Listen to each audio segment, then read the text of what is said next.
ओम नमः शिवाय। आज हम आपके सामने रवि प्रदोष व्रत की कथा प्रस्तुत करने जा रहे हैं। उससे पहले इसके महत्व के बारे में हम आपको कुछ बताएंगे। रवि प्रदोष के दिन नियम पूर्वक व्रत रखने से जीवन में सुख शांति और लंबी आयु प्राप्त होती है। रवि प्रदोष का संबंध सीधा सूर्य से होता है, अतः चंद्रमा के साथ सूर्य भी आपके जीवन में सक्रिय रहता है। इससे चंद्र और सूर्य अच्छा फल देने लगते हैं। सूर्य ग्रहों का राजा है। रवि प्रदोष रखने से सूर्य संबंधी सभी परेशानियां दूर हो जाती हैं। यह प्रदोष सूर्य से संबंधित होने के कारण नाम, यश और सम्मान भी दिलाता है। अगर आपकी कुंडली में अपयश के योग हों तो यह प्रदोष करें। पुराणों के अनुसार जो व्यक्ति प्रदोष का व्रत करता रहता है वह जीवन में कभी भी संकटों से नहीं घिरता और इनके जीवन में धन और समृद्धि बनी रहती है। रवि प्रदोष, सोम प्रदोष और शनि प्रदोष के व्रत को पूर्ण करने से अतिशीघ्र कार्य सिद्धि होकर अभीष्ट फल की प्राप्ति होती है।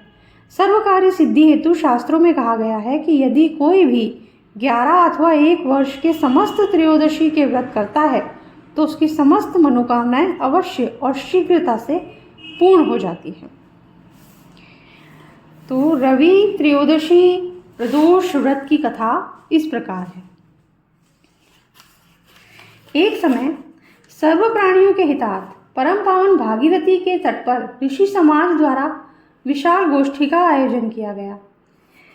विज्ञ महर्षियों की एकत्रित सभा में व्यास जी के परम शिष्य पुराणवेता सूत जी महाराज हरि कीर्तन करते हुए पधारे। सूत जी को देखते ही शौनकादि 88,000 ऋषि मुनियों ने खड़े होकर दंडवत प्रणाम किया। महाज्ञानी सूत जी ने भक्तिभाव से ऋषियों को हृदय से लगाया और आशीर्वाद दिया। विद्वान ऋषिगण और सब शिष्य आसनों पर विराजमान हो गए।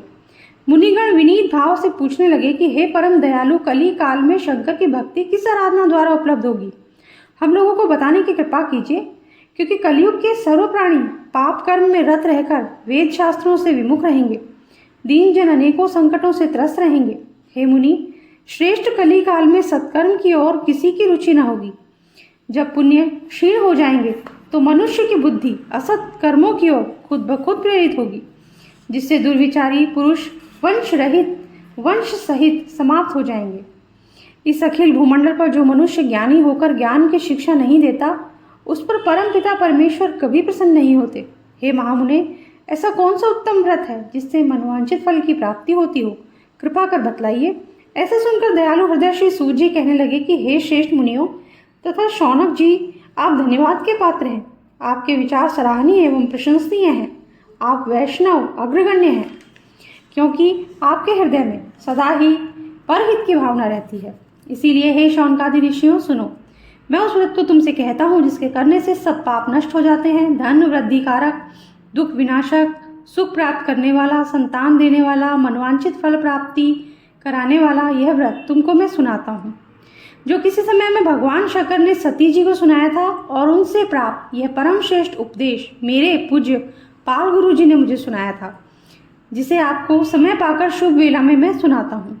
बोलो उमापति शंकर महादेव की जय।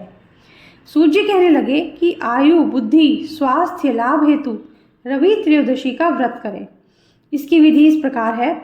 प्रातः स्नान कर निराहार रहकर शिव ध्यान में मग्न हो शिव मंदिर में जाकर शंकर जी की पूजा करें। पूजा के पश्चात अर्ध्य पुंड त्रिपुंड का तिलक धारण करें। बेलपत्र चढ़ाएं, धूप दीप अक्षत से पूजा करें, ऋतुफल चढ़ाएं, ओम नमः शिवाय मंत्र का रुद्राक्ष की माला से जप करें, ब्राह्मण को भोजन कराकर सामर्थ्य अनुसार दक्षिणा दें।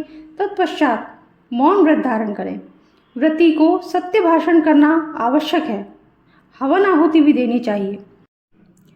मंत्र ओम ह्रीं क्लीं नमः शिवाय स्वाहा से आहुति देनी चाहिए।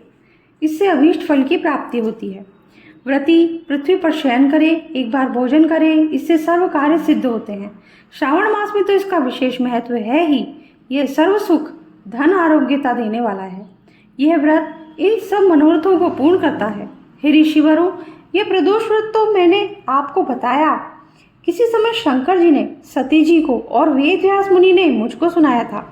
शौनकादि ऋषि बोले, हे पूज्यवर महामते, आपने यह व्रत परम गोपनीय, मंगलप्रद, कष्ट निवारक बतलाया है। कृपया कर यह बताने का कष्ट करें कि यह व्रत किसने किया और उसे क्या फल प्राप्त हुआ। श्री सूत जी बोले, हे विचारवान ज्ञानियों, आप शिव के परम भक्त हैं। आपकी भक्ति देखकर मैं व्रती पुरुषों की कथा कहता हूँ। सुने। एक ग्राम में अति दीन ब्राह्मण निवास करता था। उसकी साध्वी स्त्री प्रदोष व्रत किया करती थी। उसके घर एक ही पुत्र रत्न था। एक समय का जिक्र है कि वह पुत्र गंगा स्नान करने के लिए गया। दुर्भाग्यवश मार्ग में चोरों ने उसे घेर लिया और वह कहने लगे कि हम तुझे मारेंगे, नहीं तो तू अपने पिता का गुप्त धन बतला दे। बालक दीन भाव से कहने लगा, हे बंधुओं, हम अत्यंत दुखी दीन हैं, हमारे पास धन कहाँ है। चोर फिर कहने लगे कि तेरे पास पोटली में क्या बंधा है। बालक ने निसंकोच उत्तर दिया कि मेरी माता ने मुझे रोटी बनाकर बांध दी है। दूसरा चोर बोला कि भाई, यह तो अति दीन दुखी हृदय है, इसे छोड़िए। बालक इतनी बात सुनकर वहां से प्रस्थान करने लगा और एक नगर में पहुंचा। नगर के पास एक बरगद का पेड़ था। बालक वहां बैठ गया और थककर वृक्ष की छाया में सो गया। उस नगर के सिपाही चोरों की खोज कर रहे थे कि खोज करते करते उस बालक के पास आ गए। सिपाही बालक को भी चोर समझकर राजा के समीप ले गए। राजा ने उसे कारावास की आज्ञा दे दी। उधर बालक की मां भगवान शंकर जी का प्रदोष व्रत कर रही थी। उसी रात्रि राजा को स्वप्न हुआ कि यह बालक चोर नहीं है, प्रातः छोड़ दो, नहीं तो आपका वैभव राज्य सब शीघ्र ही नष्ट हो जाएगा। रात्रि समाप्त होने पर राजा ने उस बालक से सारा वृतांत पूछा। बालक ने सारा वृतांत कह सुनाया। वृतांत सुन राजा ने सिपाही भेज बालक के माता पिता को पकड़वाकर बुलवा लिया। राजा ने उन्हें जब भयभीत देखा तो कहा, तुम भय मत करो, तुम्हारा बालक निर्दोष है। हम तुम्हारी दरिद्रता देखकर 5 गांव दान में देते हैं। शिव की दया से ब्राह्मण के आनंद होने लगे। इस प्रकार जो कोई भी इस व्रत को करता है उसे आनंद प्राप्त होता है। इसी के साथ कथा समाप्त होती है। Thank you.